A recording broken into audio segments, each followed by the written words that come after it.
एक राजा था जिसके यहाँ बेटा पैदा नहीं हो रहा था। उसे किसी ने सलाह दी कि आप ही के राज में किसी छोटे बच्चे की बलि चढ़ा दीजिए, आपके यहाँ बेटा पैदा हो जाएगा। तो राजा ने ऐलान किया कि जिस घर से बच्चा दिया जाएगा उस घर को ढेर सारा पैसा दिया जाएगा। एक फैमिली ने सुना तो अपने घर के सबसे छोटे बच्चे को भेज दिया कि हमारे किसी काम का नहीं है, इसे रख लो। बलि चढ़ाने की पूरी तैयारी की गई। राजा ने बच्चे से पूछा, कोई तुम्हारी आखिरी ख्वाहिश? तो बच्चा बोला, बस मुझे थोड़ा सा मट्टी का ढेर ला करके दे दो।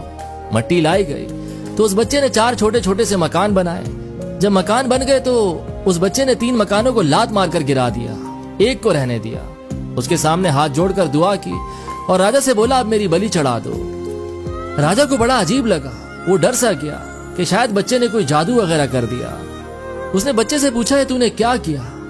तो बच्चे ने बोला, पहला मकान गिराया जो मेरे माँ बाप का था, जिन्होंने मेरा साथ नहीं दिया, मुझे पैसों के लिए बेच दिया। दूसरा मकान रिश्तेदारों का, उन्होंने भी मेरे माँ बाप को नहीं समझाया, मना नहीं किया, उनका भी मकान गिरा दिया।